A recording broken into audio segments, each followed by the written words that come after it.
Welcome to Real Paranormal Activity, the network. Entertainment you'll enjoy.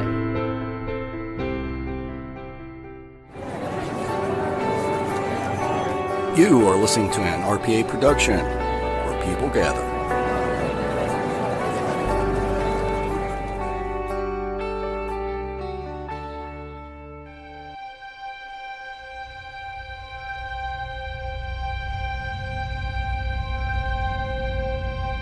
LaFosse Corporation, LLC.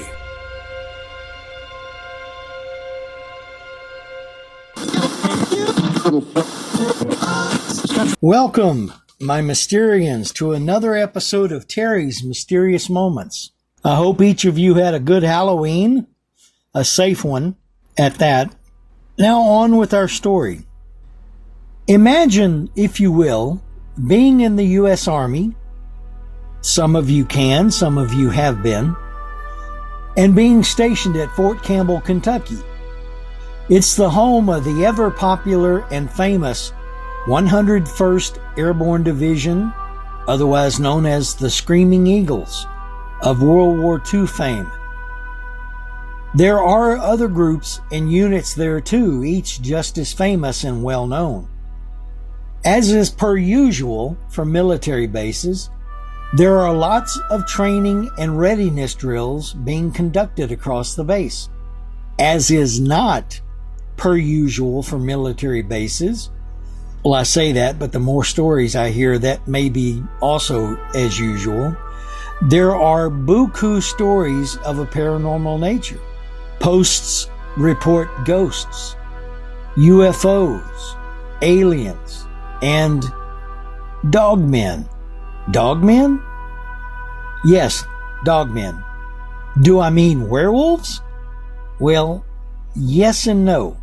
Dogmen are a relative newcomer to the paranormal pantheon of cryptids, although the lore of them is spreading like spilled iced tea on a Sunday dinner table across the U.S.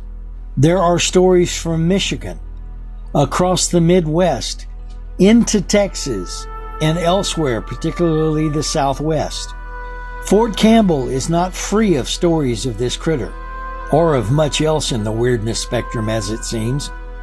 First, a bit about dogmen. The first story that I can remember hearing about dogmen was a story out of Michigan called The Beast of Bray Road. It was made into a movie. It's been done by this movie has not been done by small town monsters, but it is a regular movie, and Small Town Monsters has done a documentary on it. It's a story about people reporting to local authorities the sightings and appearances of a strange man-dog hybrid beast. It was described as looking like classic descriptions of a werewolf. But the stories of this critter are apparently several hundred years old, dating from early American tribes from the north of the country down through the southwest desert areas. Although some of the stories vary slightly, they all seem to tell about a certain medicine man who discovered some dark magic which allowed him to transform into various animal forms, including a wolf. Then the one man became many, then became whole clans, apparently. It even came into the local lore of early French trappers, although they brought the story of the loup-garou with them from France, and it spread through Louisiana and the French Cajun culture, becoming rougarou, although honestly I believe that's just a difference of pronunciation, and also although the definition of rougarou seems to be a little bit different to me. Maybe I'm just not reading the right things. I don't know. But anyway, back to Fort Campbell. Several stories have come forth from this place, told by soldiers who were on various field drills in what is referred to as the Back 40, which is apparently a very large segment of the Fort Campbell Reservation and is a very wild area. It's forested, fields, unimproved areas. And one of the stories regards soldiers who were on guard duty during an operation. When they thought the person responsible for swapping out their radio batteries was walking up on them, they called out to him that they could hear him. He's not being secretive, but there was no response. Upon swiveling back to face him, the soldier telling the story saw an enormous dog-looking thing emitting low growls. It suddenly jumped, but immediately turned and disappeared into the dark forest, leaving the soldier in a state of Whiskey Tango Foxtrot shock. In another story, a small contingent of men were huddled together under a tree during a weepy rain shower. Now, we all know how irritating being caught in a weepy rain shower is. It won't just go ahead and soak you down, it just saturates everything. And they were becoming more and more miserable as time went on. And they began to hear a strange noise also, like the sound of a hound trying to sniff out a trail. And then the growls started. Then they saw it, crouched in the grass just feet from them. I don't know about you, but that would become an HPF, a high pucker factor situation, when certain body parts forget you're in control and begin to control themselves in strange ways. But again, the critter turned and disappeared into the thick woods. Yet another story is told about two soldiers assigned security on a roadway. This was during a field drill, and they were providing security on the main road to this built town out in the back 40 that they would use to pretend to infiltrate and take over and attack and whatever else. These two men were to stay at the roadway. They were laying with their feet together, so they were facing opposite directions on the road. And one of the men was laying closer to a culvert entrance that went under the road to the other side. Well, they were laying there prone, like I said, feet to feet, and pointed in opposite directions. And from the culvert, well, as they maintained their watch, suddenly the soldier closest to the culvert erupted in activity and shouting that something was grabbing his leg and trying to drag him into the culvert. But he got free, and they both heard what sounded like bare human feet running through the culvert. Then, as the other soldier looked across the roadway while wearing his night vision goggles, he reported seeing just inside the tree line a huge, upright, wolfish profile. And looking through the goggles, he said the thing's eyes were glowing brightly. There are other stories from the base, such as two soldiers who were on an exercise and they got bored late one night and they went for a walk through one of the abandoned villages in the back 40. Consisting mainly of ramshackle shacks, they walked slowly down the dirt road looking at each shack. Each one had a lock on the door, until one didn't. The door was hanging off one hinge. Now, I don't know how secure the back 40 is from, say, homeless people or even criminals on a run, but that's something to check out if all the other shacks are locked and one isn't. The two soldiers bravely eased up to the shack. Well, no need for superhero courage here yet, when suddenly a ruckus issued forth inside the shack. The soldiers hit pause on their bravery for a tick, then all was quiet. When they bundled up their bravery, they looked inside. In the back wall at ground level was a hole, half dug out of the dirt and half torn out of the wall. It was like it had been done by an animal. You notice how a dog will dig under a fence. He may actually destroy some of the fence to get the hole dug, but he will dig under the fence to get out. Having only night vision goggles, they scanned the field behind the shed. One of the soldiers caught sight of what he thought was a man crouching in the grass, except it wasn't a man.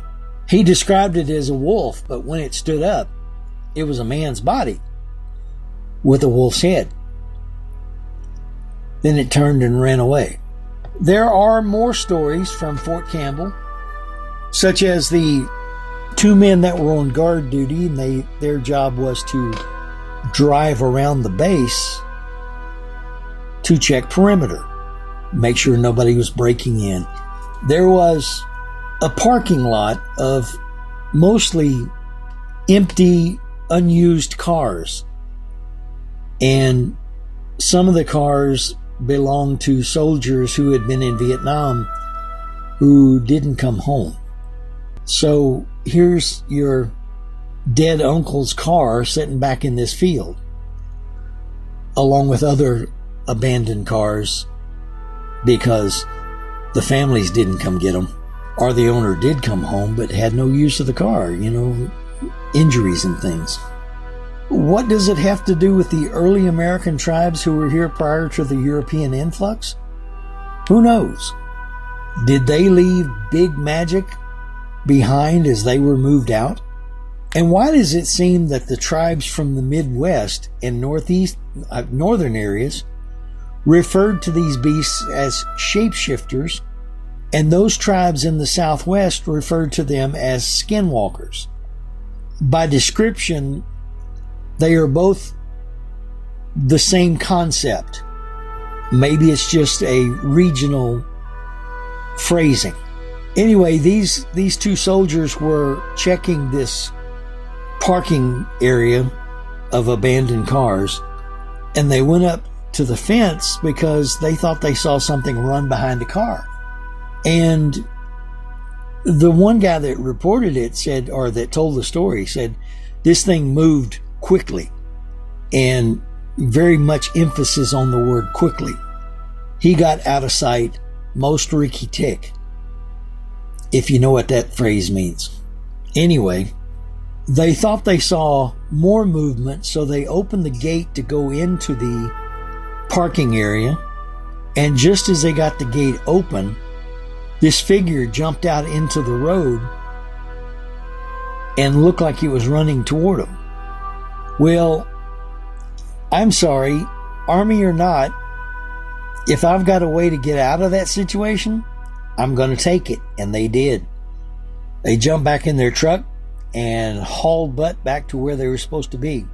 But a couple hours later, they decided to go back before the end of their shift and relock that gate, because nobody's supposed to be able to get into that area.